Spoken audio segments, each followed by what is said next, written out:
говорит Аврааму, и все слышат, и на земле, и на небе, благословлю тебя. И все мы приняли через Христа и благодать, на благодать. Как созвучно.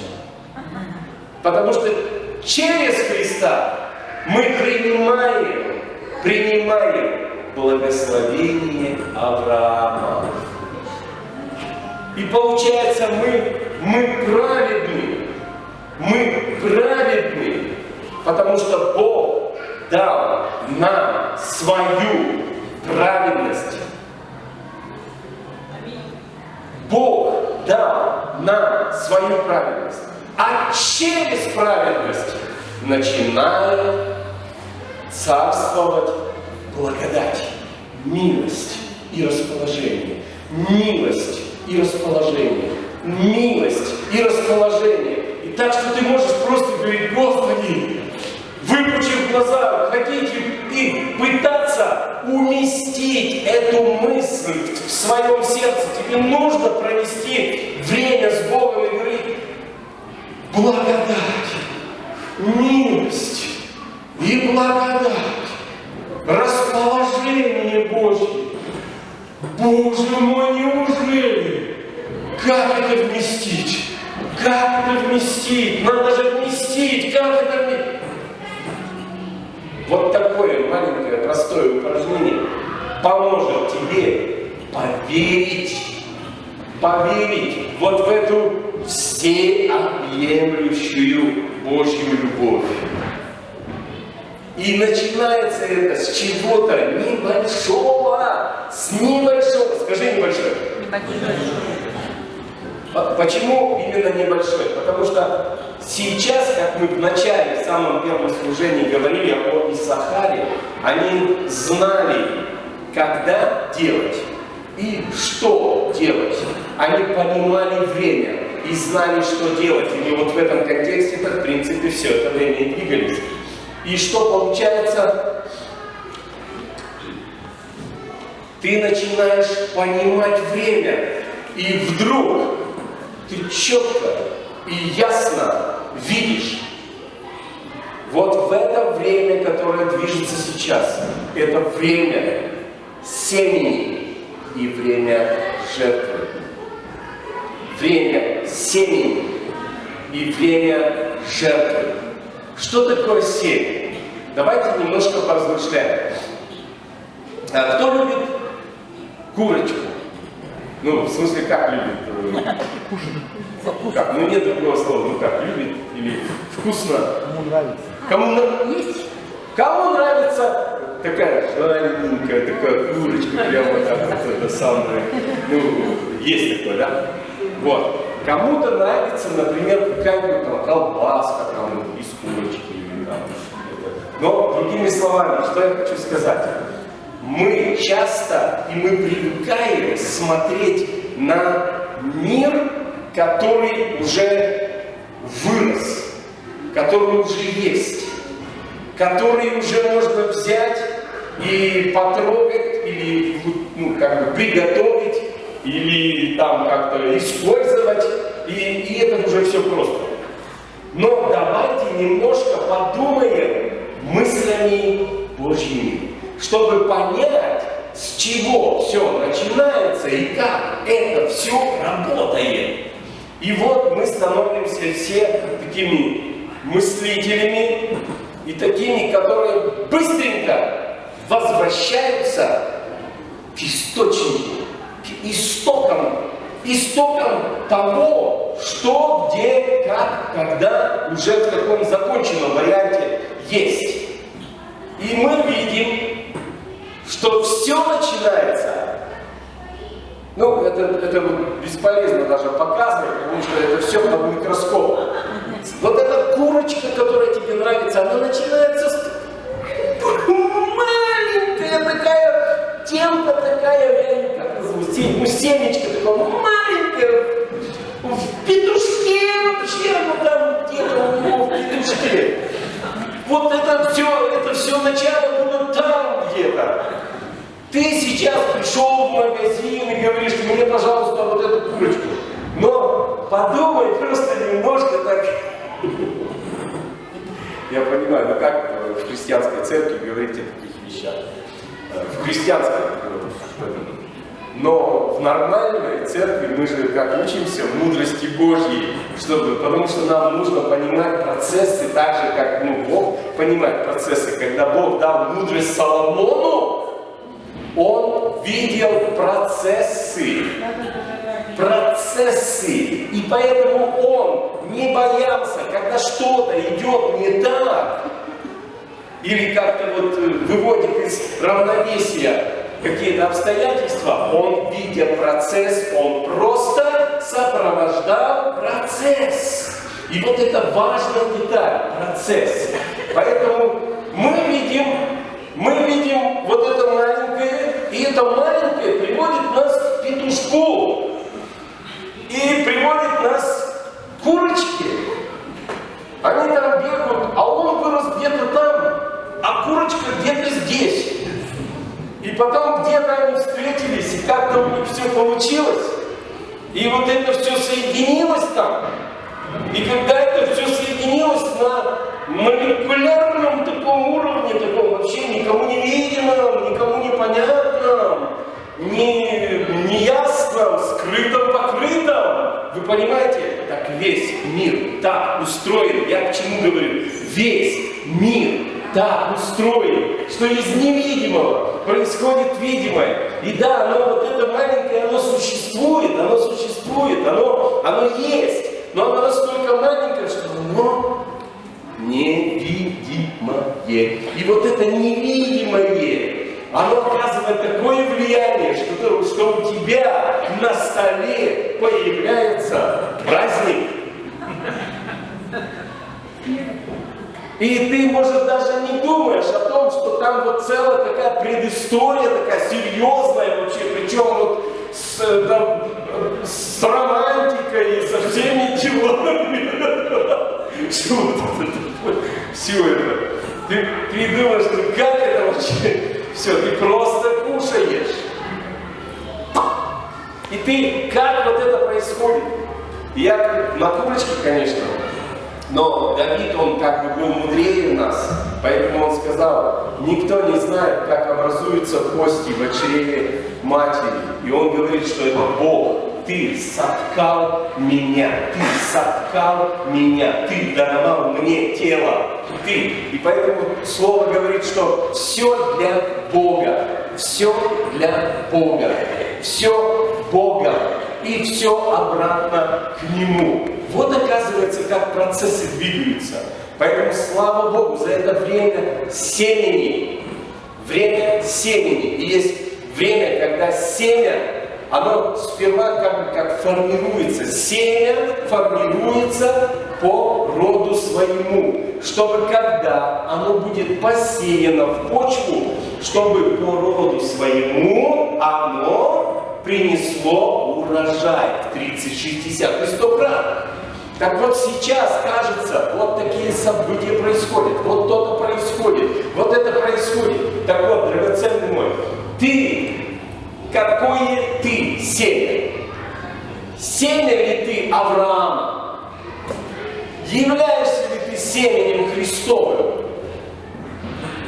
Если ты принял Христа, то ты становишься Христовым семенем. И смотрите, внутри семени скрыто что? Потенциал. Жизнь. Потенциал. И все, когда это семя прорастает, вырастает, и все, и мы видим, появляется завершенное что-то. Там курочка появляется, если это семя. Но если это Христово семя, то оно во что оно выльется, во что оно вырастет, во что оно приведет, когда все будет завершено, во что оно приведет? Во что ты превратишься, если ты семя Христово? Если ты семя Авраама, во что? У тебя нет выбора. Нет выбора. Скажи соседу, у тебя нет выбора. Если ты семя Христово, у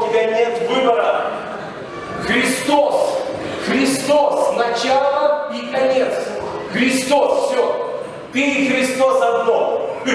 Все, ты и Иисус одно. И вдруг у тебя внутри: нет, нет, я Христос не одно.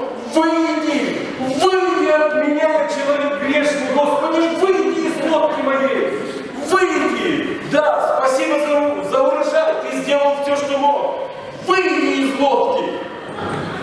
А теперь представьте себе, если это общий фон внутри церкви. Если вот эти умозаключения рождают климат, атмосферу, где каждый живет как бы как вне Иисуса. Почему? Потому что внутри есть постоянное, непрекращающееся, постоянное, непрекращающееся такое движение, течение, которое признает грехи, рассматривает грехи и не может избавиться от грехов, силы нет от грехов. И святость наступает, когда 10 часов ты молишься, когда 30 дней постишься, ощущение святости приходит. И ты думаешь: я так больше не выдержу, Господи. Я не выдержу больше, Господи. Ты что ж, я в келье, что ли, должен, Господи? И ты настолько его гонишь из лодки. И песня такая есть. Кто-то из баптистов есть здесь? Из баптистов. Есть, да? Песня такая. Что ты гонишь меня? Что ты гонишь меня? Это Иисус поет тебе в лодке, в твоей. У тебя должно быть состояние благодати и милости, потому что ты заключил завет и пообещал эту добрую совесть. Ты пообещал ему хранить семя. Ты пообещал ему хранить. Написано, что он семя Христова не может тот грешить. Ну не может он грешить. Кто во Христе? Ну не может он грешить. Говорит апостол Иоанн в первом послании Иоанна. Как это все? Друзья, вы понимаете, что есть высота. Есть эта высота. Туда нас Бог призывает. И Он говорит: поверь в Слово, как вот в это семя.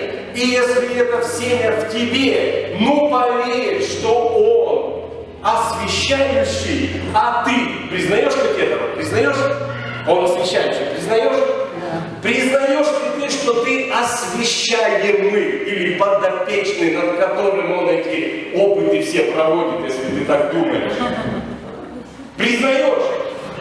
Так вот, друзья, вы от единого. И вдруг опять: нет, выйди из лодки. Убей этого, убей. Время жертвы. Вот почему время семени и время жертвы. Потому что есть то, что нужно в жертву принести. Убить надо. Убить, изничтожить, искоренить. И прежде всего, откуда искоренить? Из разума. Потому что то, на чем ты сконцентрируешь свое внимание, это захватывает тебя, это влечет тебя. Это знаете, как помните, этот мудрый Каф. По дороге, я не да. Попали. И вот ты можешь точно так же попадать. Попадай под действие закона Духа жизни, который будет тебя расширять, если ты знаешь, что кто-то уверовал. Вопрос: знаешь ли ты, в кого уверовал? Знаешь ли ты, в кого уверовал? Знаешь ли ты, что он прям заинтересован в тебе и только в тебе, и даже не в соседе, и даже не в жене, и даже не в муже, и даже он в тебе заинтересован? Скажи, он во мне заинтересован. Он во мне заинтересован так, как будто я вообще один на земле. Господи, дай вместить эту мысль. Ты скажешь: ой, что такое будет? Я же стану эгоистом. Мне ни братья, ни сестры, ни церковь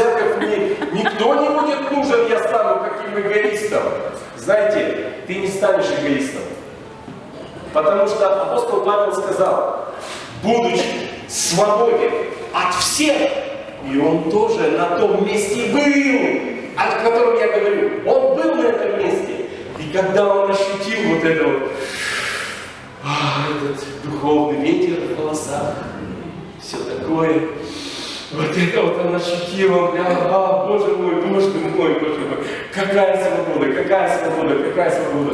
И вот в этой свободе, в этом всемогуществе, в этом понимании, в этой вот во всей полноте, во всем вот в этом, когда он стал смотреть вниз, мысли-то какие? Мысли Божьи. И он говорит, я хочу это исправить. Я хочу это исправить. Он говорит, единственное, как можно это исправить, тебе нужно туда отправиться. Ты готов ли туда отправиться?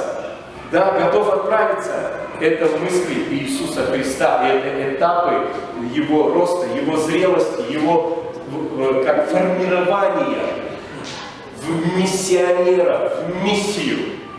Я разговаривал с одним пастором, который очень сильно обиделся на его головную церковь, в которой приблизительно, наверное, 1005.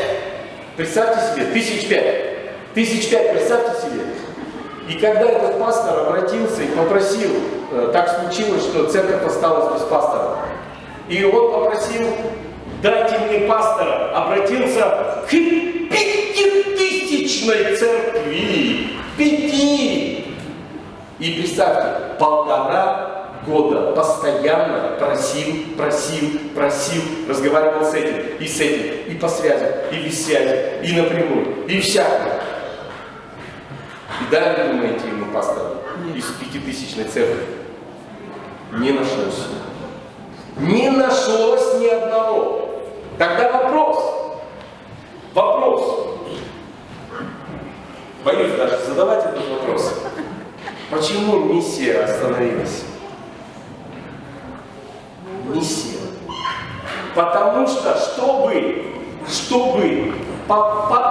отправиться на миссию, нужно попасть в это место, где ты ощущаешь эту высоту, эту силу, эту способность изменить, способность исправить, способность сделать так, как надо, способность. И эту способность, эти ощущения, эти чувствования, они даются нам Иисусом Христом.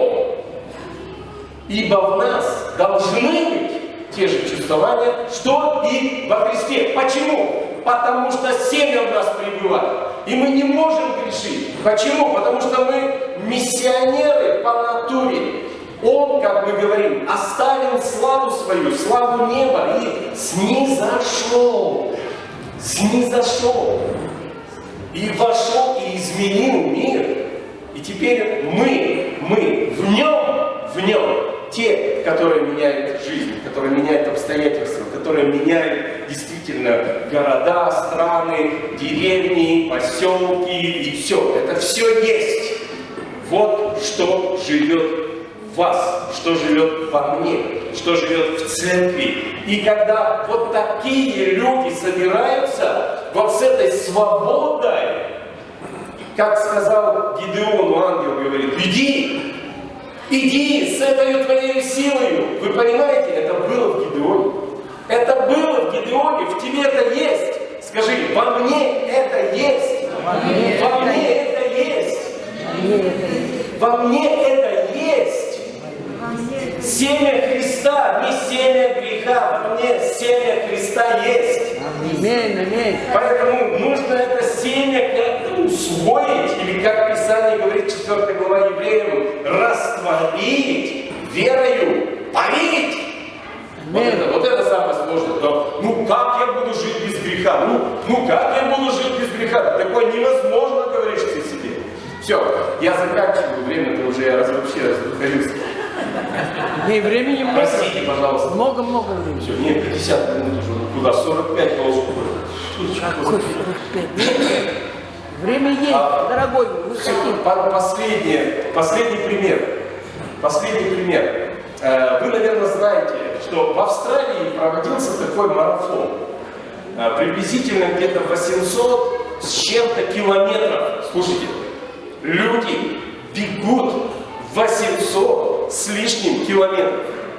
Спортсмены, они тренируются, они занимаются, потому что это работа на износ. Они обмундирование подбирают, они все там это выверено, они следят за своим балансом, всеми витамины, вода, все. То есть это профессионалы бегуны.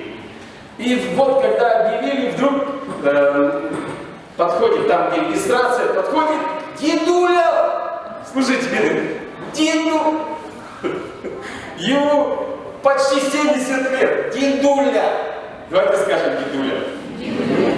Теперь мы с вами стоим болельщиками и наблюдаем. Такие спортсмены, все худенькие такие, ножки такие, красоточки такие, все так это разминаются, вот это все, они знают, как это потянуться, они знают, там, водичка, там, все дела, там, у него все, они общаются друг с другом, они друг друга знают, там, ну что, мы забег нормально, мы посмотрим, кто быстрее, так, ободряет. Вот мы видим, вот как это все происходит. И тут дедуля идет в калош, в таких смешных, в таком этом, в штанишках, короче, тоже в смешных. И все думают, он папа чей-то, наверное. Ну такой, видно, из деревни сорвался где-то. И они спрашивают этого дедулю, говорят, деда, ты чё? Чей-то, нет, говорит, как говорят, нет, бегу, однако я, вот, бежишь, да, бегу. Что, серьезно бежишь? Да, серьезно, ну, и они так, дедушка, ты их видел вообще? Ты вот этих орлов ты видел или? Да, видел, все. Ну я тоже, вы знаете, я овец пасу, говорит. И вот бегаю постоянно, собак и бегаю, загоняю овец, вот уже сколько, много лет. Не было ни мотоцикла, ни трактора, ни велосипеда, да и какой там велосипед. Я все время бегал, так что пробегу. Они как раз... Ну что с ним делать? Ну что? Ну пробежи. Ну может он всю жизнь мечтал. Дошел. Ну пусть пробежит. Ладно. Давай чисто, по приколу номер дадим. А какой номер? А давай этот. Дедушка! И они все смотрят так на него, на дурачка такого, дедуля. Слушай, он еще в калошах собрался бежать, да? Ну вообще молодец. Дедуля. А, вот в этом полукомбинезоне он бежит, да? Ты прикинь. Ой. И вот все вот так начиналось. Все так начиналось. На старт, внимание, марш. И дедуля, и все. И они как чухнули, убежали, они же лучше с его бегают. Убежали все, кроссовки такие, все. А дедуля за ними тихонько, раз, два, три, четыре, пять, раз, два, три, четыре, пять. Они добежали до первого этого самого, там где-то было место, они все заночевали там, все, у них там было время небольшое там какое-то, потому что они бегуны профессионалы, и они знали, что надо немножко поспать, и все. Но, так как они рванули и убежали, дедуля остался в гордом одиночестве. И он не знал, куда ему бежать, где вот спать, и он вообще не знал, что надо спать. Он вообще подумал, что все 800 километров надо бежать. И он просто бежал всю ночь. И даже когда он бежал всю ночь, они все равно еще не добежал. Они отдохнули и побежали дальше. Короче, вы видите, как силы неравные. Силы неравные. И вот он просто продолжал бежать, они бежали весь день, и потом они там на очередном вот там решили отдохнуть, решили поспать, ну потому что так надо. Это, они профессионалы. Вот, но дедуля не знал, что опять можно где-то поспать, немножко попить, что-то поесть там, и все такое. Он не знал, он просто продолжал бежать. И таким образом, пока они спали, он бежал, пока они спали, он бежал. И в конечном итоге он прибежал первый и ждет и думает, где эти люди? Где эти бегуны? Как же так? В чем дело? Все в шоке. Дедуля, ты где срезал? Ты портал нашел. Как ты сюда добраться, они еще кто знает где. Поэтому ему пришлось подождать их, чтобы наградили призеров с ним, которые прибежали. Как это возможно? Его спросили, и он сказал, а я не знал, что надо спать. Что можно спать. Я думал, надо бежать, это же забег. Оказывается, надо спать. Вы понимаете, что есть вещи, когда ты не знаешь, когда ты чего-то не знаешь, тогда ты можешь перешагнуть через свои собственные ограничения. Это реально, можете набрать в интернете, это реальная история, которая была в Австралии на всемирном забеге. Можете набрать, там старичок победил на всемирном забеге, и там раз сразу же, кто он, откуда, почему и как, все, прочитайте про него. Поэтому, друзья, если ты примешь, что если семя в тебе, если ты во Христе, ты не будешь ограничен постоянными своими какими-то сногсшибательными грехами. Почему? Сила греха – закон. Сила греха – закон. И если ты будешь постоянно этим связан, ты никогда, в лучшем случае 30 крат, но это надо поститься и молиться много. 30 крат у тебя получится. Но чтобы жить жизнью сверхъестественной, жизнью Бога, у тебя это не получится. Потому что ты одной ногой здесь, одной ногой там. Иисус говорит, определись, признайте дерево. Ты есть не дерево. Ты дерево. Сава Савич, ты дерево. При потоках вод, лист которого не вянет, и во всем, что не делает, успеет. Почему? Потому что он не знает, когда приходит засуха. Он не знает, когда приходит засуха. Он не знает. Засуха приходит, сейчас засуха. Я во Христе, я живу в неприступном свете, в святости, в чистоте, в праведности, в благодати и в милости. Я оделся, и я ум, свой общий климат, я приспосабливаю к чувствованиям во Христе. Поэтому, дорогой мой, что я хочу? Я хочу, чтобы мы сейчас помолились. Короче, не получилась у меня моя та проповедь, другая получилась, но их много, поэтому она выскочила, вырвалась вперед. Время, вот эти пломбы, слышите, да? Что такое пломба? Это то же самое, как не влезай и бьет. Пломба. И представь себе, что в комнате твоего сердца везде не влезай и бьет, не трогай, у тебя не получится ни ты, ни здесь, ни сейчас, ни ты, ни здесь, ни сейчас. Кто ты вообще такой? Как ты вообще тут в центр пришел? Ты грешище последний. Да ты посмотри мысли свои, да ты посмотри взгляды свои, да ты посмотри хотения свои. А кто с тобой разговаривает? Кого ты слушаешь? Кого? Семя Иисуса Христа. Ты принял его. Вернись туда, вернись в это очарование, вернись в эту первую любовь, вернись, как вернуться, поверь, перешагни, поверь, это в тебе, это всегда. Если я скажу лимон, кто-то скажет, а кто-то скажет, откуда в тебе такая реакция на это слово? Почему? Практика. Что-то уже было связано с лимоном у тебя. Так же самое я говорю. Внутри тебя твоя первая.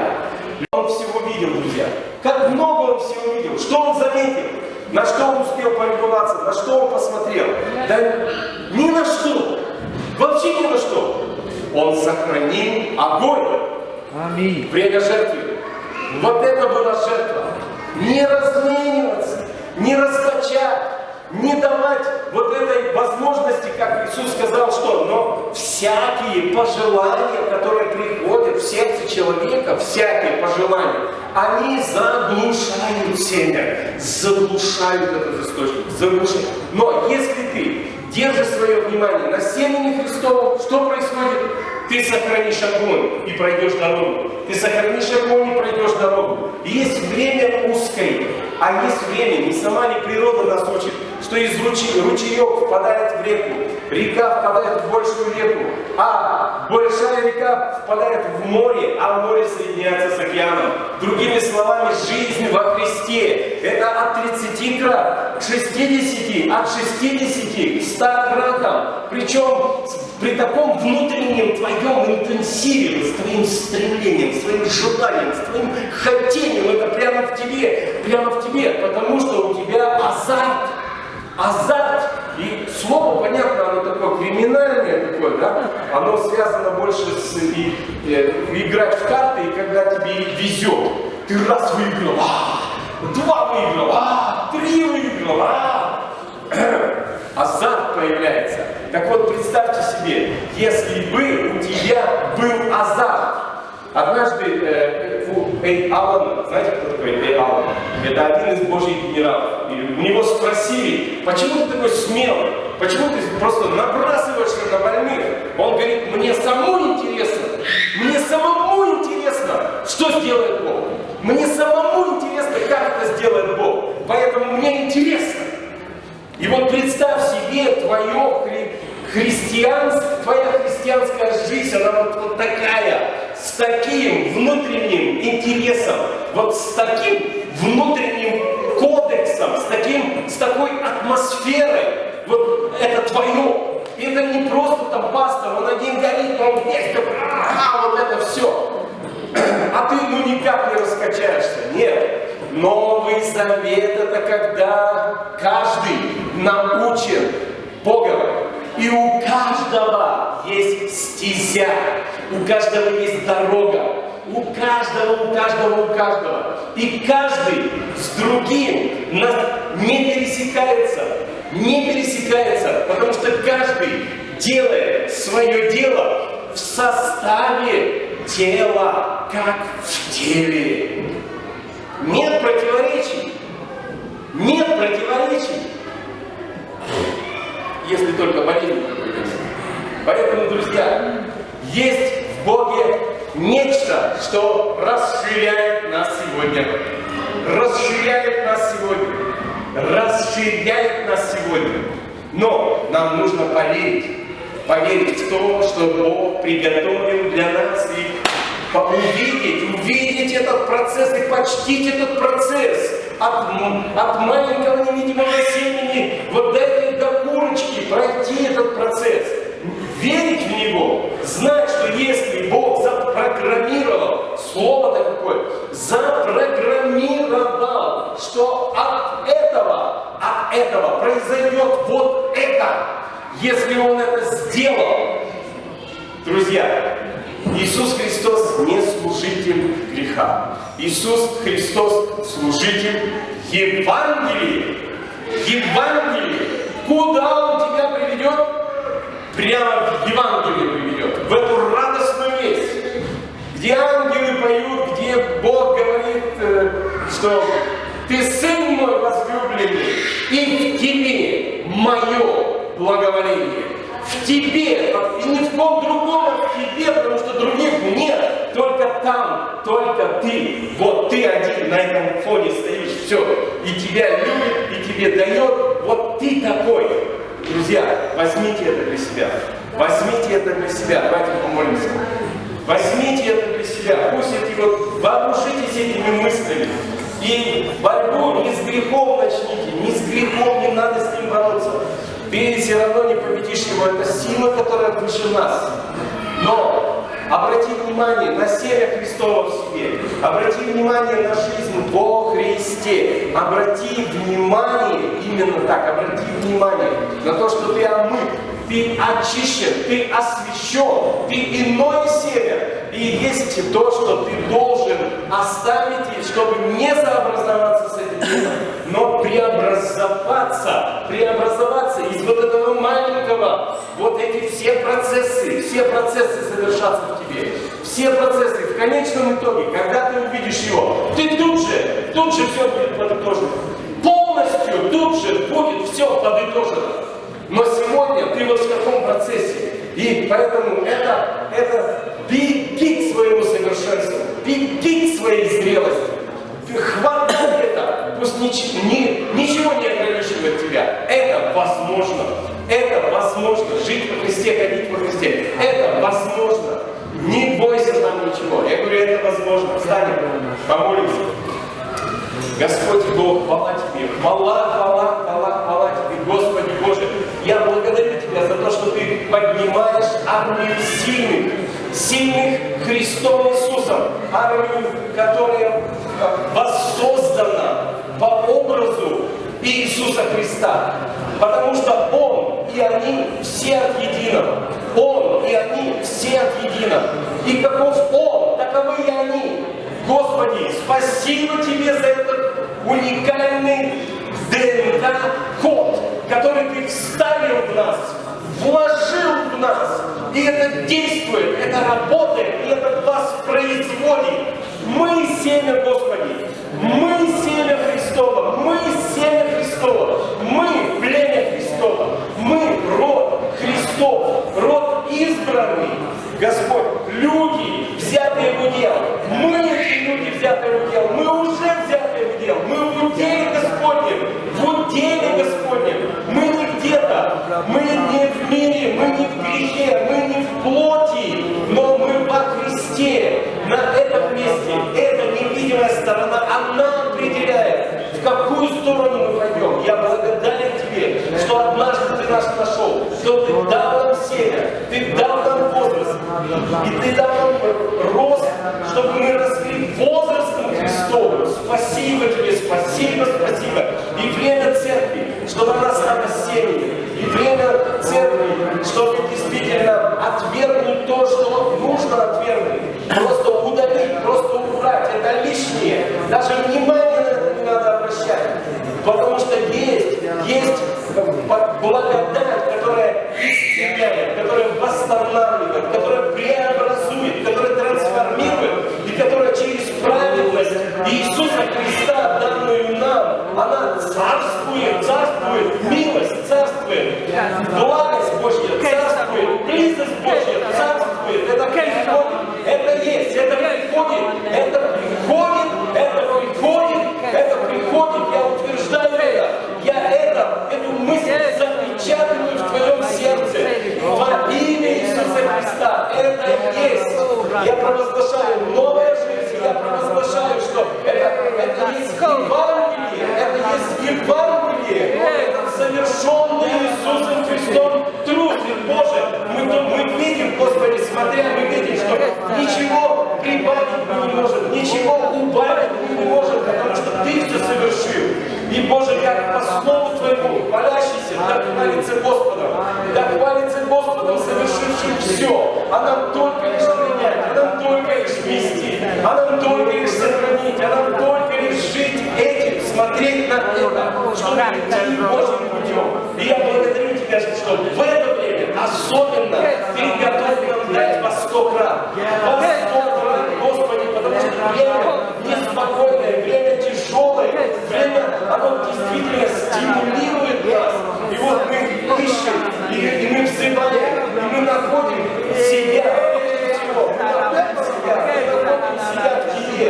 Мы находим Тебя, Господи, и мы учимся хранить эту внутреннюю связь с Господом.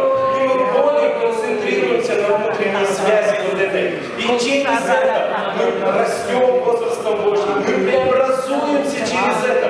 Боже, спасибо Тебе за эту жизнь. Боже, спасибо Тебе за эту лавину любви, за это движение, за эту лаву, которая течет из сердца Божьего, которая, она действительно все грешное сметает, все удаляет, все убирает, всю грязь, Ты выметаешь всякую грязь из сердец наших, из церквей наших, просто это уходит, потому что Ты возлюбил, ибо так возлюбил, чтобы очистить себе народ, ревно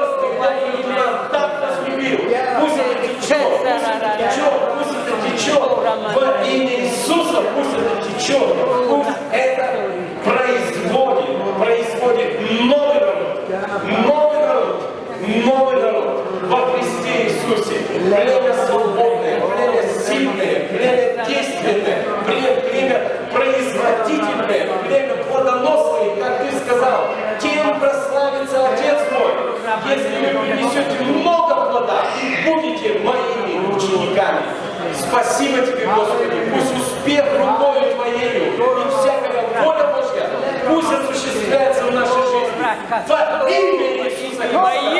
Во имя Иисуса Христа. И тебе вся честь и вся слава. Аминь. Аминь. Слава Богу. Спасибо. Вы выдержали. Спасибо большое. Аллилуйя. Пастор. Все, теперь. Что скажешь?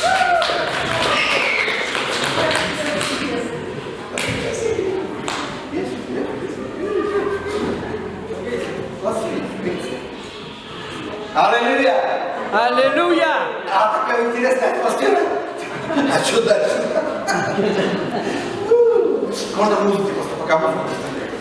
Только можно, да? Аллилуйя. Вы можете присесть, но только с тем, что вы присаживаетесь, и вы в той же атмосфере сейчас вот находитесь. Я просто сказал Богу: Господь, если ты хочешь, чтобы это было, вот пусть оно будет так, как оно будет. Мы будем молиться. Мы будем еще потом молиться нашего гостя. Я потом немножко скажу тоже.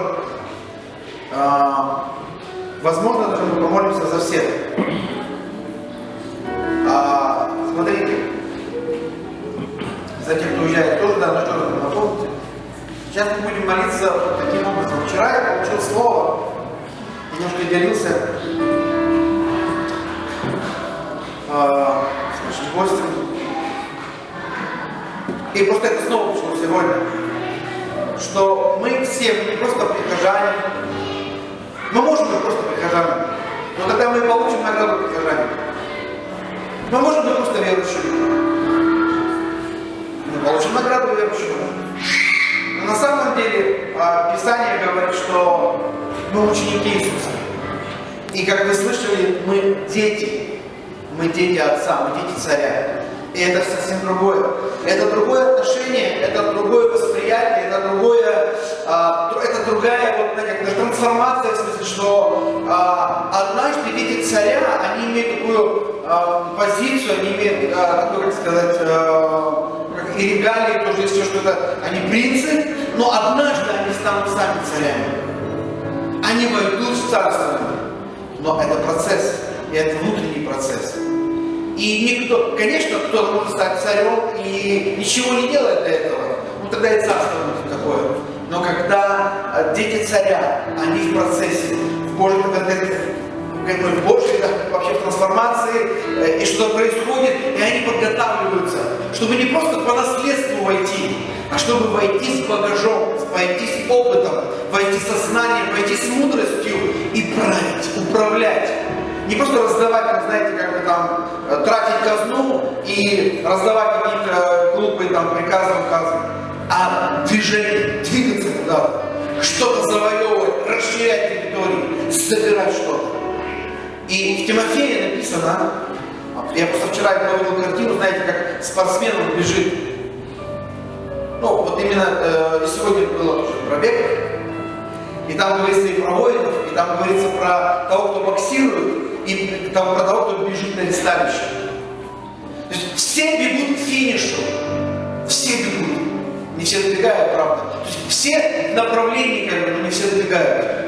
Но те, которые приняли это решение в Господе, я хочу бежать, я буду бежать.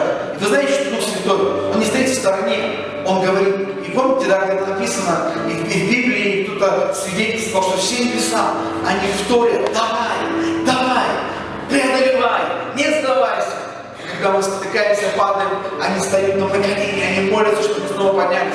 Когда мы поднимаемся, начинаем все небеса, потому что мы приступили к граду Бога живого. И целый град, небесный Иерусалим, и все святые за всю историю, они смотрят на нас и говорят, давай, вы те, которых вы ждали, вы последние, других уже не будет. Не смотри на других, не смотри, что не ты ты сейчас, другого не будет. И это, вы знаете, так сильно, что сейчас пришло еще больше понимания. понимание, есть спринтеры и есть стайеры. Скажу сейчас как бы так вот в комплексе. Мы не спринтеры. В определенном смысле. Мы прежде всего и больше мы стайеры. Спринт — это короткая дистанция. Стайер — это забег на дальний. Знаете, наш забег — это наше сражение, наша битва. Добежать до ресталища, до конца. Даже если это будет, если как это закончится, это славно закончится, как бы и на кресте распинали, и в Колизеях разрывали. Но они добежали до своего ресталища. Потому что наше ресталище не на земле, не получение какого-то, наше ресталище — это Он. Это Он в нас, который дает силу, и мы придем в Его присутствие на небеса. Мы на небеса идем. С собой надо побольше захватить по ходу песни. И мы на дальней дистанции. Но в определенном смысле мы спринтеры. Я поясню.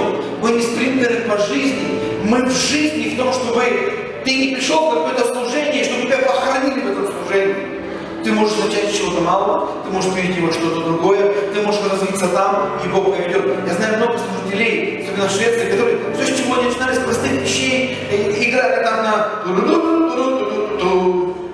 Сегодня они начинали быть миссионерами, потом учителями, и потом директорами отделов, и они движутся в Духе Святом, они служат. Я увидел сегодня, за что мы будем молиться, две вещи. Нам нужна мудрость на спринте. То есть, чтобы, знаешь, понимать, где мне сегодня быть, где мне сегодня стоять, где мне сегодня быть верным. Будь верным там, где Бог тебя поставил.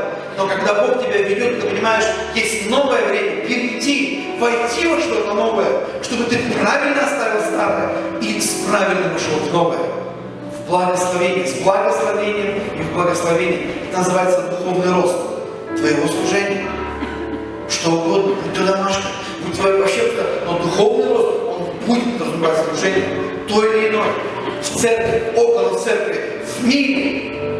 Но также нам нужна, помимо мудрости, вот в стайерской части, но стайерство — это наше не основное. Оно внутри спринта, марафона, дальний марафон. Марафон — это вся жизнь. И знаешь, некоторые люди, они достигают каких-то успехов. Тут в одной битве победили, тут заняли первое место, и они уже и расслабились. Знаете, прямо вчера, когда я видел эту картину, я вспомнил одного, это связано со спортом, один певец. Я не помню, как его по имени, но его звали Чумаков. И он, я помню, в 90-е он был такой звезда, такой красивый парень, песни пел там про девчоночку, малолетнюю там пел. И потом прошло лет 5-10, мама куда-то пропала. Слава пришла, известность, деньги пришли, друзья пришли, выпивка пришла. И все, и сегодня его мало кто знает. По старой памяти, он поет еще старые песни. Знаешь, можно достичь чего-то, можно звездануть, когда там что-то. Но Бог не хочет, чтобы ты дошел до чего-то и остановился. Марафон — это ты достиг чего-то, ты взял какую-то вершину, ты закрепился там, ты понимаешь, где-то домашку, ты кого-то ободряешь, ты что-то делаешь, ты, может быть, сегодня просто молишься, может быть, просто дома даже молишься. Ты подсоединился вот в этот молитвенный марафон, который мы сейчас ведем. И мы будем усиливать это.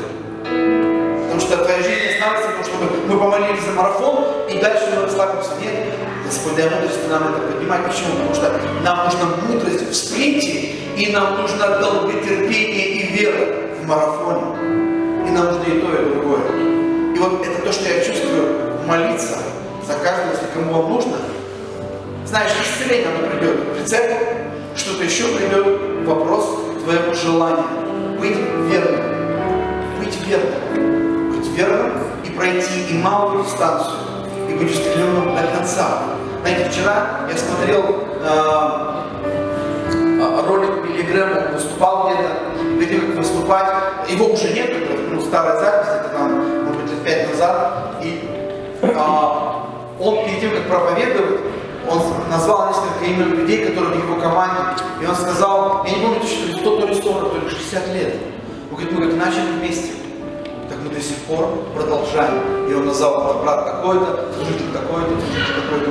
Я бы не смог ничего сделать, если бы эти люди, они не были рядом со мной. они все это делали вместе на что-то одно, на Божье. Где были большие стадионы, и много людей, которые приходили и отдавали свое сердце Иисусу. Давайте встанем.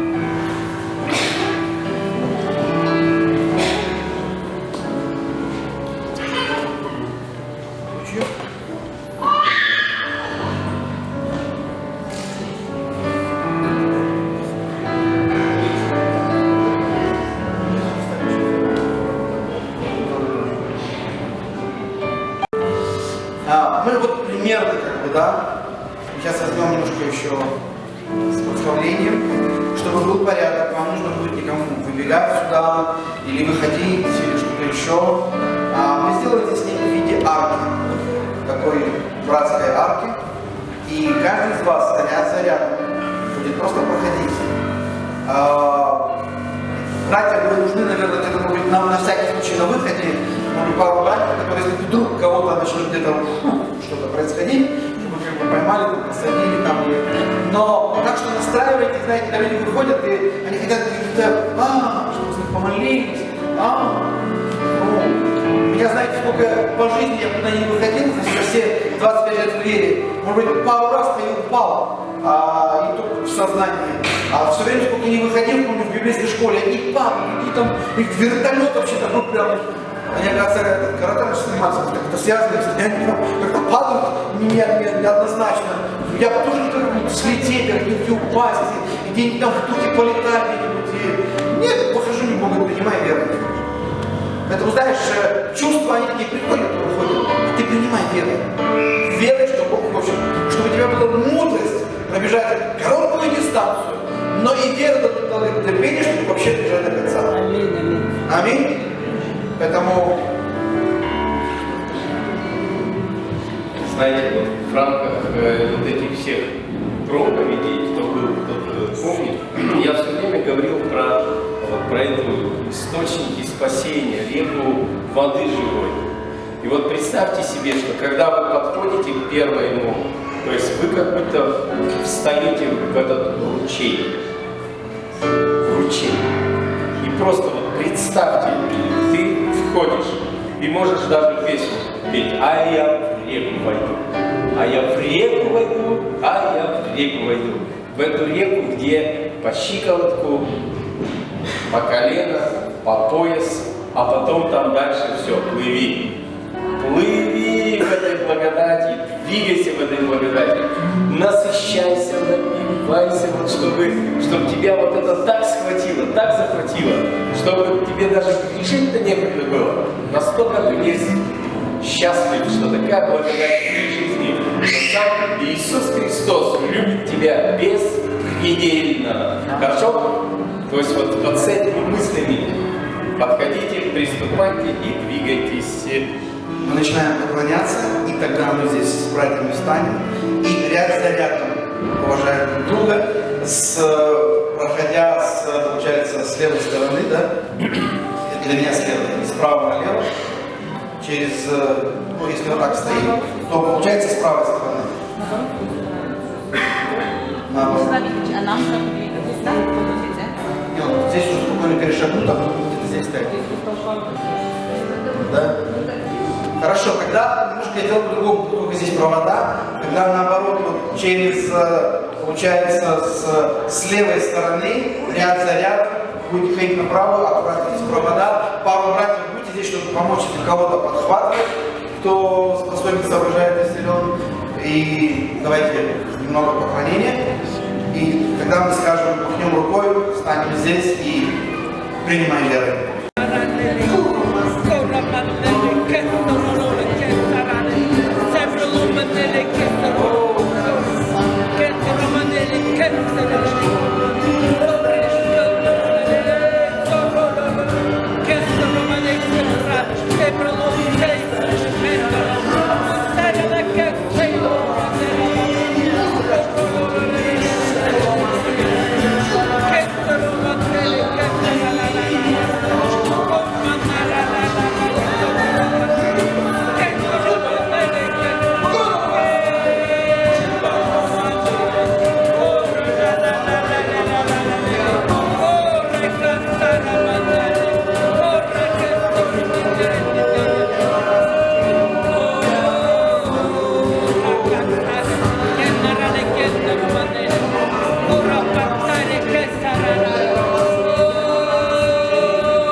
Молитва еще продолжается. Не стойте, не смотрите.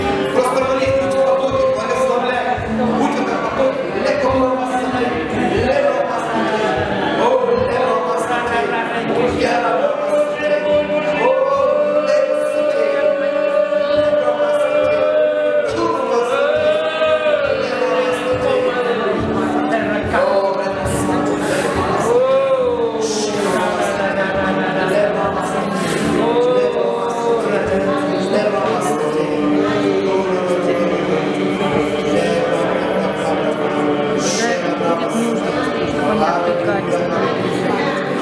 Куда ты делите это?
Аллилуйя. Сделаем сейчас следующее драгоценное. Мы помолимся в нашу... Делаем нам, что еще как бонус добавочное. Мы будем сейчас еще помолимся, мы будем в поклонении. Мы все время будем в поклонении. Мы будем собирать на любви.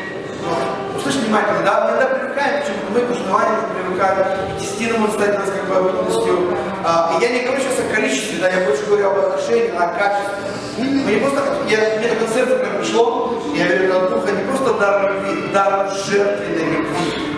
Потому что уже где-то 2-3 года, полтора, пастор Андрей, я, знаете, всякий раз меня сдерживаю, потому что он сейчас, он как 1,5 года оставил церковь, он переехал в Калининград, так Господь его ведет, он за это время еще не начал церковь, хотя, знаете, многие бы хотели, чтобы он начал, и, наверное, было легко приехать и сказать, начинаю, и люди говорят, хоп, там, знаете, хоп, как кучу сбежали. Но он духовный человек, очень чувствительный, и правильное время, правильное позже, знаете, такая раз Божия, чтобы и правильные люди пришли, и это будет. Потому что у Бога все в правильное время, но выстреливает и попадает в десятку. Вот. И я знаю этого человека давно. Интересная история, как сейчас, но она очень своеобразная, очень славная сейчас. Один из моих, скажем так, лучших друзей. Я дорожу этим, и я верю, что это будет еще более и более глубже и сильнее, и поэтому, как сам наш дорогой гость брат сказал, было время, когда потому что он стал уже в эти места уже, ну, да, не дождитесь. Вот, поэтому давай просто верить, что Бог делал, и Он будет делать через вот эти служения дни. Если у тебя есть возможность, у тебя есть желание, у тебя есть любовь, и приложить к этому жертву, тогда вот здесь стоят 2 ведра. Потому что, не потому что есть нужда, потому что есть возможность благословить сосуд Божий. Сосуд. Написано, благословляющего, ты будешь благословен. И мы будем благословлять. И давай тогда сейчас вначале помолимся за вот этого прекрасного, красивого, далеко живущего, но близко к нашим сердцам. Дорогой Небесный Отец, спасибо Тебе, Господь, за Твоего Сына, за Твой дорогой сосуд Твоей силы, Господь, сосуд Твоей мудрости, сосуд, Господь, Твоего величия, который, Господи, Ты прославишь, Господь, более и более, чем было. Господи, многие знают, Господи, многие принимают, и Он ценен для многих, и универсален, Господь, для многих. Но Божья универсальность, Господь, в Нем, в Его семье, в Его жене, в Его и детях, Господи, в сыновьях и дочерях, во внуках, она откроется еще более могущественно. Господь, это новый период, это как Авраам, который вышел, Господь, и вошел во что-то новое. Это, Господь, как Израиль, который вышел и вошел во что-то новое. Это как Иисус, который вошел. Он прошел через что-то, чтобы ввести всех нас. Господи, мы благодарим Тебя за брата, Господь, за сына, за слугу, за сильного Твоего, Господи, сильного, Господь, Духа, способного, Господь, и горящего в огне. И огонь этот будет, Господь, сильнее и сильнее. И на этот огонь, Господь, придут, Господь, многие, которых Ты пошлешь, Господь. И много, Господь, придет. Господь, просто благодарим Тебя, благословляем, Господь, за этот дар для многих, Господь, который жертвовал многим, Господь. И Ты, Господь, знаешь эту жертву, и Ты видишь, Господь, и Ты Бог воздаяние. Ты, Господи, сказал, я воздам. Господь, как Ты воздашь, как смогут люди, Господь, через людей, но это будешь Ты. Спасибо Тебе, Иисус, чтобы все было в правильное время, Господь. Сила, Господь, для короткой дистанции. И, Господь, верность, Господь, терпение, Господь, чтобы пройти весь путь, пройти все поприще и веру сохранить, Господь. И, Господь, иметь добрый плод, который есть в Боге. Спасибо Тебе, Иисус. Благодарим Тебя. Благодарим Тебя. Дорогой брат, Бог просто показывает снова и для тебя, что у тебя будут особенные встречи с Богом. Столько особенных, которых не было раньше. Это так, как Писание описывает Иисуса Навина, но это был Ветхий Завет. Сейчас Бог является больше, чем это было. Его силы будет больше. Его самого будет больше. Он будет настолько больше, но при этом настолько близко, настолько могущественный будет его голос, и он будет сильно, уверенностью звучать в сердце, чтобы давать уверенность, давать силу, непоколебимость. Спасибо тебе, Господь. Благодарим тебя и благословляем на все, Господь, предстоящие дни и на всю дорогу, Господь, во имя Иисуса Христа. Аминь. Аминь. Давай поклонимся Господу и высвободим нашу любовь в тех жертвах. Аллилуйя, аллилуйя, аллилуйя.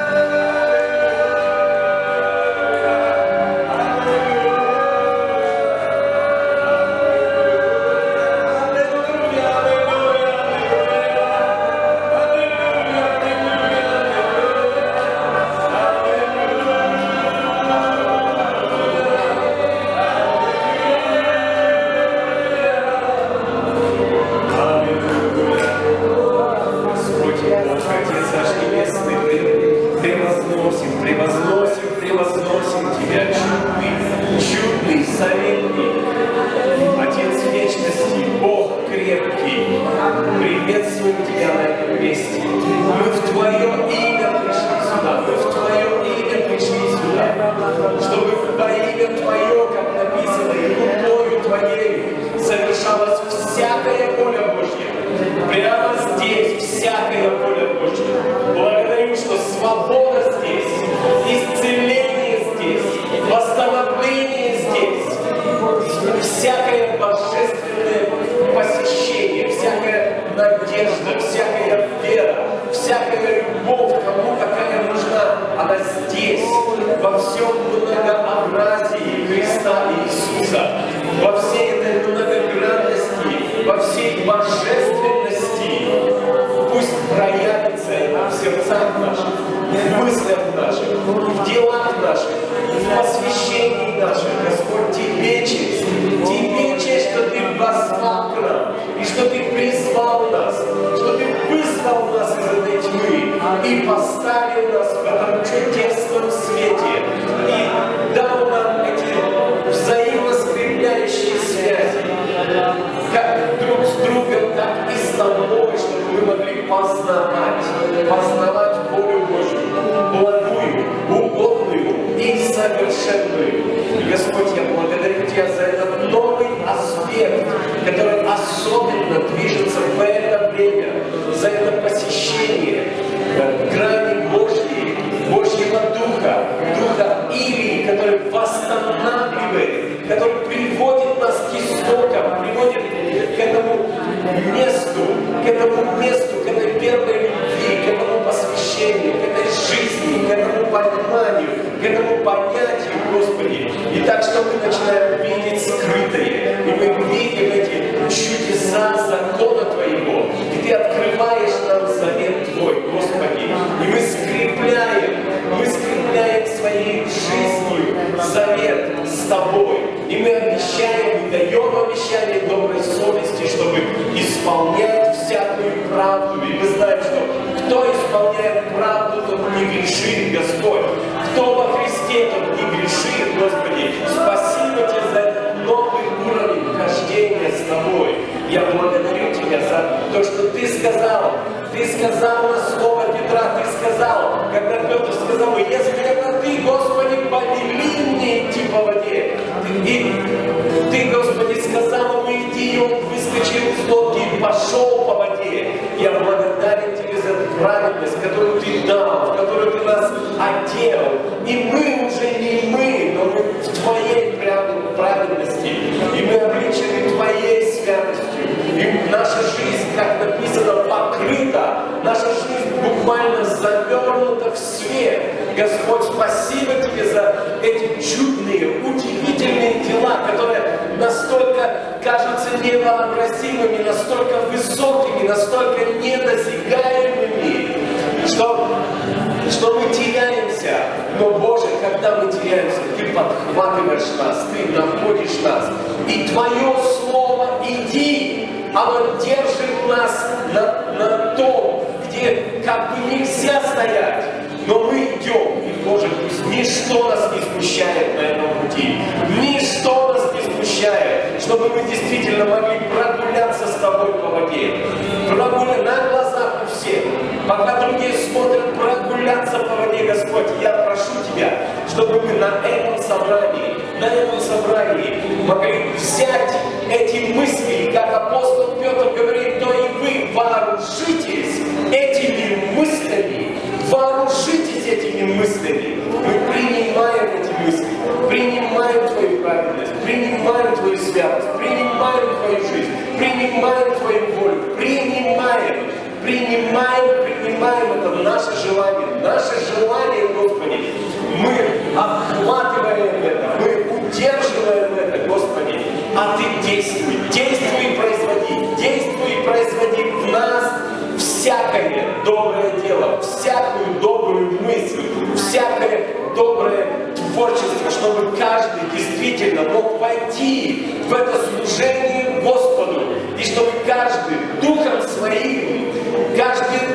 своим мог служить Господу во имя Иисуса Христа. И пусть в жизни каждого во имя Иисуса Христа осуществляется воля Божья успешно. Мы постанавливаем это, мы устанавливаем это. Этот успех ради имени Иисуса Христа, ради Его имени, ради Его подвига, ради Его креста, ради Его воскресения. Во имя Иисуса Христа, чтобы каждый из нас он мог ходить в обновленной жизни, совоскресший со Христом. Новая жизнь нового творения во Христе. Во имя Иисуса Христа мы просто бросаем эти семена веры, семена жизни, семена близости с Богом, семена этой ревности по добрым делам, семена способности творить Божьи дела. Во имя Иисуса Христа я провозглашаю этот успех, я утверждаю этот успех. Во имя Иисуса Христа. Пусть это действует, пусть это производит, пусть каждый возрадуется и возвеселится по-честному, искренне, до глубины, о Господе Боге Его, во имя Иисуса Христа, чтобы каждый мог сказать: Господь есть Бог, Господь есть Бог. И действительно, в этом городе Ты Бог, в этом городе Ты Бог. Мы говорим, мы утверждаем и мы веруем во имя Иисуса Христа. Новое время, новое движение, новое течение, когда Бог подхватывает каждого, кто ослабел, подхватывает каждого, кто ослабел, во имя Иисуса Христа, и дает эту жизнь, и жизнь с избытком, пусть этот маленький ручеек, он потечет, пусть он превратится в реки, пусть реки впадают в большие реки, и большие реки пусть впадают в моря, и пусть наполнится это действительно по всей земле наполнится понимание, познание и верение о Господе Боге через народ Твой во имя Иисуса Христа. И все пусть скажут аминь. Аминь. Слава Богу, друзья, присаживайтесь. Бог благомилостив. Я очень сильно рад быть в Якутии, потому что Якутия моя духовная родина. Я вот уже говорил это вашему пастору. И слава Богу за настрой у ваших пасторов, потому что когда был вопрос билетов, и там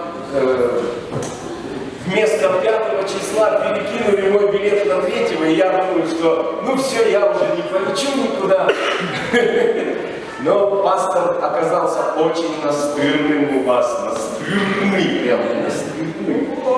Да, поэтому слава Богу за его веру. Он употребил эту веру. И я думаю, что может ему еще кто-то помогал, наверное, из вас, что нет, давай, надо.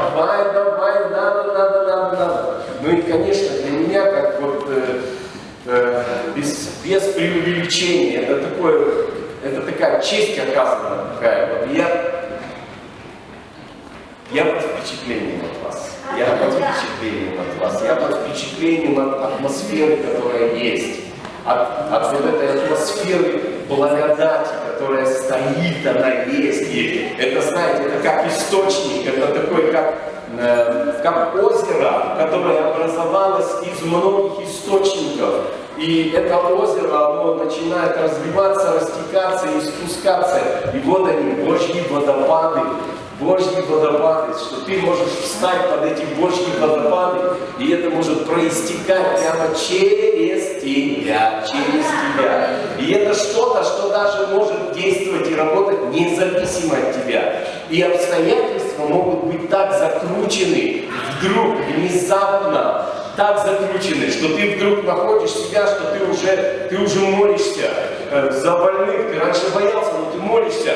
Ты уже смотришь, как ты говоришь такие вещи, и человек говорит: слушай, откуда ты это знаешь, как это происходит? А ты сам не знаешь, как это происходит, потому что у праведников в устах умножаются знания. Ты вдруг видишь, что, оказывается, Бог внутри тебя живет. Тебе просто надо снова и снова давать ему возможность работать, действовать и не думать там о том, что ты вчера там нагрешил там, или что-то еще там себя там этими ограничениями. То, на чем твое внимание сконцентрировано, это будет владеть тобой. И либо это приведет тебя к ограничениям, либо это приведет тебя к расширению. Поэтому обновление ума нашего – это важная деталь. Важная деталь. Хорошо, слава Богу. Это просто, видите, почувствовали, да, с места в карьере. Поэтому спасибо огромное, очень благодарен. Вы, можно сказать, премудрого пескаря вытащили из его пещерки. Знаете эти сказки. Аллилуйя, аллилуйя. Пусть Бог благословит нас на это время. И давайте попросим, это больше не для нас надо, не для самого Духа Святого, это больше для нас надо. Потому что нам нужна какая-то черта, поймите правильно, нам нужна какая-то черта, за которую мы встанем, мы вступим за какую-то черту. Поэтому попросим Духа Святого исполнить дело Нового Завета или привилегию Нового Завета. Это когда каждый лично от Бога получает Слово, пищу. И будут все научены Богом. Почему? Потому что не будет препятствий, говорит Господь. Не будет препятствий, я говорю, грехов их и беззаконий в Новом Завете. Даже не воспомяну. А что главное? Милость. Милость. Я готов миловать, я готов работать. Как один проповедник так хорошо сказал, он говорит: знаешь что, Бог так тебя сильно любит, что ты устанешь грешить. Просто устанешь грешить и просто уже примешь эту любовь, потому что Он залюбит тебя. Вот Он такой вот страстный, такой настоящий, такой вот неподдельный, такой вот истинный. И эта истина, она такая вот устойчивая против всех штормов, как снаружи, так и внутри тебя. И вспомните, пожалуйста, как Петр, когда Иисус сказал ему, говорит: да отплыви на глубину и закинь сети для лова. Он говорит, представьте, думаете, он так сказал: о, учитель. Вот так вот, представляет некоторые Петра, что он так сказал: о, учитель, мы работали всю ночь. Вы видели мужчину, который работал всю ночь, и ему потом говорят: иди поработай. Я раньше в Негре работал на буровой, в геолого-разведывательной партии по бурам. И если бурильщик стоит и просто рычагами вертит, то по буру как белка, потому что надо взять, открутить, поставить, и так вот всю ночь, представьте себе. И вот приходишь домой, у меня только родился Павлик, старший сын. Я прихожу домой, он, оказывается, всю ночь не спал, пищал, ревел, там куча пеленок, куча всего. И супруга у меня такая, она уже все, она сейчас падает. Я там смену отстоял, и тут она приходит и говорит: все, мне надо хотя бы часик поспать, держи, он твой. Они забывают, что я всю ночь работал на буровой. И вы думаете, я прямо так: о, наконец-то, я так ждал, я проведу время с сыном. Нет, там такой моторчик завелся. А ты что ты? Я же не спал, я тоже не спала. Я там вертелся, я тоже вертелась. Ну и, конечно, любовь побеждает. Любовь побеждает. Но вот представьте себе, как Петр отреагировал на слова. Конечно, перед всеми он говорит: учитель, мы трудились мы всю ночь трудились, надо же лицо не потерять, вы понимаете? Мы ничего не поймали. Он говорит: сети возьми, закинь сети. Он поворачивается, уже все сети помыли, одна осталась непомытая. Он говорит: берем вот эту и отплываем. Хорошо не успели помыть. И он без какой-либо особой веры, особой надежды, с некоторым внутренним раздражением, таким, вот понимаете, так, языком чесать, это же, извини меня, не всю ночь ловить рыбу. И вот они отплывают, вот он закидывает эту сеть. Конечно, Иисус, смотрите, он просто промолчал. Эх, сказать, не поверил. А сеть всего взял, еще какую, вот эту. Эх, ты понимаете, Бог все видит. Но что потом произошло? Закинули сеть, там на глубине, где сказал Иисус, потянули.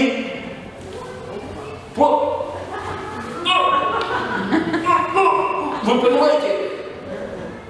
И вдруг там такое началось, и тут Петр понял: ой, дурак!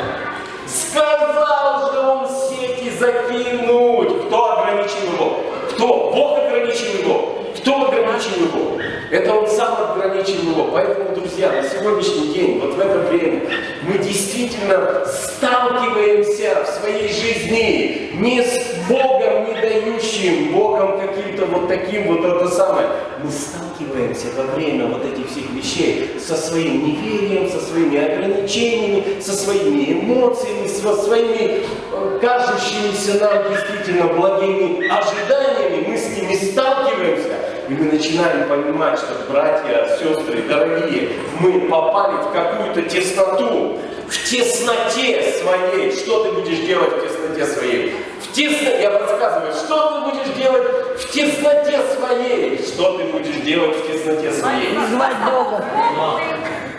Что ты будешь делать? Ну, в тесноте своей. Господа. Возвал: Боже, я устал от своих ограничений, я устал от своей коробочки, я устал, я хочу расширения, я хочу внутреннее, просто вот как, знаете, и как будто мои легкие, как будто они весь объем захватили, я чувствую все, я понимаю все, то есть это какое-то особенное понимание и познание, которое приходит через Дух Святой. И теперь с этого времени, теперь нужно, Бог поднял тебя на своем лифте благодати, на этот уровень, Он показал тебе этот этаж, а теперь ты должен ходить на этом этаже. И теперь от тебя это зависит. Будешь ли ты верить Богу на этом уровне дальше, или ты опять спустишься вниз на твой привычный уровень. Поэтому Бог призывает сегодня народ свой выйти из этих ограничений, выйти от того, что внутри у тебя есть какая-то борьба, какие-то противоречие, какое-то такое понимание, которое загоняет тебя в коробочку, там, где тебе уже ничего не хочется, там, где ты разочарован в людях, там, где ты разочарован сам в себе, разочарован, потому что ты чего-то боишься, потому что у тебя какие-то несбывшиеся ожидания, накопилось это все. И вы понимаете, то есть вот Бог приходит вот в эти обстоятельства. Ты трудился всю ночь. Ты трудился всю ночь и ничего не поймал. Но вот именно в этот момент, в момент твоей усталости, в момент все, Бог решил подхватить Петра, подхватить его, говорит, ха-ха! И думает, что он такой веселый? Почему он такой веселый? Этот проповедник, которого Иешуа зовут, почему он такой уверенный? Откуда у него эта уверенность? Откуда такая власть у него, когда он говорит слово? Почему он такой? Представьте себе, ты сталкиваешься со своей ограниченностью, и ты, читая Писание, видишь, что Богу же возможно все. И у тебя некоторое несоответствие твое. Но как мы говорили вчера о горизонтах, я показывал вот эти именно то, с чем мы сталкиваемся, когда мы переходим от одного горизонта к другому. И нам кажутся некоторые понятия, некоторые вещи, нам кажутся громовой какой-то. Это да как это может быть такое? Но ты же переходишь от ограничений, и здесь самое главное, подчеркиваю, самое главное, при переходе самое главное, поверить в того, в кого ты уверовал и кого ты знаешь. Вот что самое главное. Потому что представьте себе, когда Авраам, отец Авраама, когда Бог пришел, подчеркиваю, красной линией, Бог пришел, который он знает, я Бог, человеколюбивый, многомилостивый. А? Слышите, да? И вот этот человеколюбивый, многомилостивый вдруг говорит, возьми сына твоего, единственного твоего, которого ты любишь, так как будто на больную мозоль ему дают. И потом ему говорит Бог человеколюбивый, иди на гору и принеси его мне в жертву. Ужас! Катастрофа! С кем я все это время общался? Я такой грани в Боге-то не знал. Да как такое возможно? Да неужели это возможно? Катастрофа! Что делать? Как быть? Единственное, если ты знаешь Бога, единственное, просто поверь ему. Доверься ему. Доверься, пусть он сделает что-то. И что сделал Авраам? И чем прославился? Он поверил, что Бог силен воскресить. И он даже не смутился в том, что ему сказали принести в жертву. Сын человека. И что произошло? Вдруг до этого была одна жизнь. После горы, после того, как он решился уже, все, факт. Ангел сказал, стоп. И после этого он пришел на новый горизонт. И Бог ему говорит, что? Авраам! Благословен! Представьте себе, гора, это на земле. Он стоит, Авраам стоит, сын связанный, лежит, смотрит, он понимает, так ему тоже надо было как-то с этим справиться. Папа, которого он любил, которого заботился. Мы вот с Иванычем разговаривали, я говорю, представь себе, если бы у тебя дети в молодости в твоей были, что бы он сделал из них? Они бы все так реально разговаривали. Вот. Понятия были. Но Бог милостив. Аминь. И когда у него все там на место встало, Бог дал ему детей. По-быстренькому. Годы идут. И представьте себе, как сейчас он уже. Он уже как это, как на испекли корова. Вы понимаете, какое чувство чувство, какое настроение. У меня внук. Так, друзья, я себя порой не понимаю, потому что такое впечатление, что я его люблю как сына, как будто это мой самый маленький сын. Как это вообще? Где-то что-то случится у меня, что внутри что-то такая нитка какая. Думаю, что это? Я сам удивлен. Как это происходит? Где-то родители там, я сам там, что со мной происходит такое? И вот представьте себе, такая уникальная, трепетная любовь, в которой жил Исаак. Прям конкретная любовь, конкретное терпение. Прям вот, вообще разговоры, времени много проводит. Все, там, потому что все, и только сын. И он, как я говорил, единственный, только он наследник, подчеркиваю красной линией. Представьте себе. И он жил вот в этом. Как вы думаете, есть такой закон диалектики, да? Бытие определяет сознание. Так вот, какое сознание было у Исаака? Я любимчик, я любимый. Со мной связано у моего папы все, и без меня ничего не связано у папы с кем-либо еще. Ничего без меня. Все со мной. Ничего без меня. Все со мной. Ничего без меня, но все со мной. И вот в такой атмосфере он жил. В такой атмосфере, друзья, вот он в такой атмосфере жил. И теперь представьте себе, ему, Исааку, нужно было поверить в то, что делает папа, это нормально. Хотя все выглядело ненормально. Все выглядело ненормально. Как бы ты себя чувствовал? Как бы ты себя чувствовал?